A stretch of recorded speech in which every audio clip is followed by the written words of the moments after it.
اور اس وقت انگریز کہنے لگاتے تھے کہ ہم نے اس مولوی کو ختم کر دیا اور مار دیا، لیکن یہ مولوی ایسا جاندار ہے کہ کبھی تھکتا نہیں اور کبھی سپر ڈالتا نہیں۔ یہ جب تک ظلم کو ختم نہ کر دے اور جب تک اصلاح کا کام نہ کر لے اور جب تک اخلاق کا دور واپس نہ لے آئے، یہ تھک کے کبھی بیٹھا نہیں پوری تاریخ میں اور نہ کبھی بیٹھے گا۔ یہ وہ حقیقت ہے جس کو چھپایا جاتا ہے۔ ابوالکلام آزاد ایک نہیں، ہزاروں علماء کی فہرستیں ہمارے پاس ہیں جن کو شہید کیا گیا، جزائر انڈمان بھیجا گیا، مالٹا بھیجا گیا، ان کا خون، ان کا پسینہ، ان کی آنکھوں کے آنسوؤں سے یہ ملک آزاد ہوا ہے۔ ملک میں 1920 میں نئے نئے لوگ بھی آ گئے اور وہ اس میں شامل ہو گئے اور ایک مشترک تحریک شروع ہوئی، لیکن 1803 سے 1920 تک تنہا یہ مولوی میدان میں تھا جو مورچہ لے رہا تھا، جو ٹکر لے رہا تھا، جو جان کی بازی لگائے ہوئے تھا۔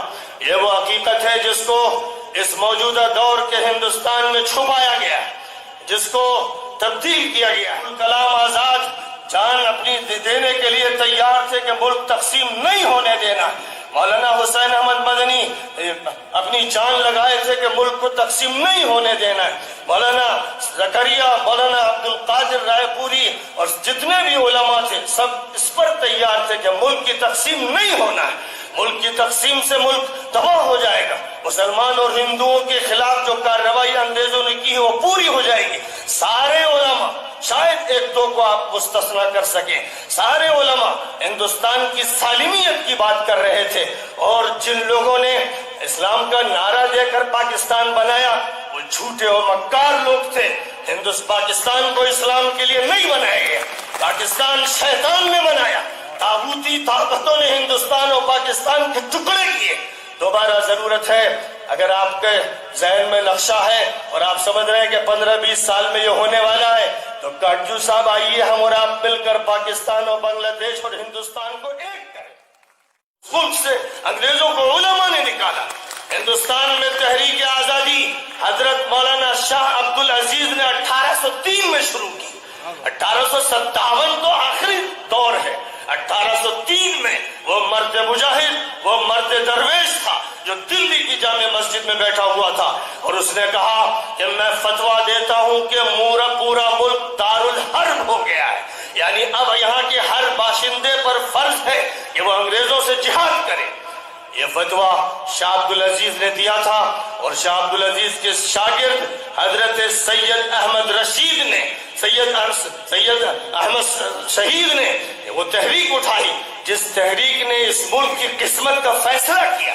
اسی تحریک کا تسلسل ہمیں مولانا محمود الحسن دیوبندی کی ریشمی رومال تحریک میں نظر آتا ہے، اور وہی مولانا عبد الباری فرنگی محلی کی تحریک، اور مولانا محمد علی جوہر کی صدائے بلند، اور مولانا ابوالکلام آزاد کے الہلال کے مضامین و مقالات۔ اور اس ملک میں وہ علماء جن کو دلی سے مراد آباد تک درختوں پر پھانسی دے کر لٹکایا گیا، اور توپوں کے دہانوں پر جن کو باندھ کر ان کے چتھڑے اڑائے جاتے تھے، اور اس وقت انگریز کہنے لگاتے تھے کہ ہم نے اس مولوی کو ختم کر دیا اور مار دیا، لیکن یہ مولوی ایسا جاندار ہے کہ کبھی تھکتا نہیں اور کبھی سپر ڈالتا نہیں۔ یہ جب تک ظلم کو ختم نہ کر دے اور جب تک اصلاح کا کام نہ کر لے اور جب تک اخلاق کا دور واپس نہ لے آئے، یہ تھک کے کبھی بیٹھا نہیں پوری تاریخ میں اور نہ کبھی بیٹھے گا۔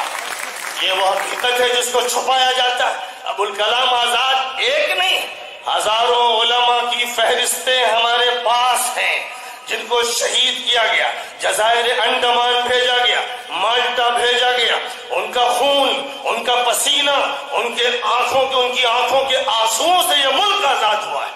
ملک میں 1920 میں نئے نئے لوگ بھی آ گئے اور وہ اس میں شامل ہو گئے اور ایک مشترک تحریک شروع ہوئی، لیکن 1803 سے 1920 تک تنہا یہ مولوی میدان میں تھا جو مورچہ لے رہا تھا، جو ٹکر لے رہا تھا، جو جان کی بازی لگائے ہوئے تھا۔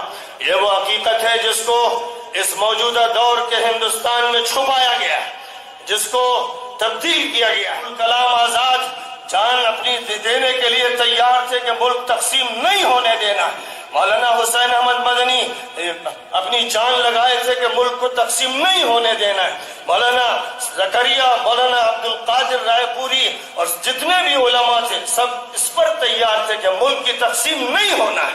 ملک کی تقسیم سے ملک تباہ ہو جائے گا. مسلمان اور ہندوؤں کے خلاف جو کارروائی انگریزوں نے کی ہے وہ پوری ہو جائے گی. سارے علماء، شاید ایک دو کو آپ مستثنا کر سکیں، سارے علماء ہندوستان کی سالمیت کی بات کر رہے تھے.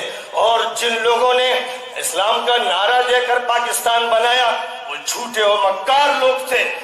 پاکستان کو اسلام کے لیے نہیں بنایا گیا، پاکستان شیطان نے بنایا. طاغوتی طاقتوں نے ہندوستان اور پاکستان کے ٹکڑے کیے. دوبارہ ضرورت ہے، اگر آپ کے ذہن میں نقشہ ہے اور آپ سمجھ رہے ہیں کہ 15-20 سال میں یہ ہونے والا ہے، تو کاٹجو صاحب آئیے ہم اور آپ مل کر پاکستان اور بنگلہ دیش اور ہندوستان کو ایک کریں. ملک سے انگریزوں کو علماء نے نکالا. ہندوستان میں تحریک آزادی حضرت مولانا شاہ عبد العزیز نے 1803 میں شروع کی.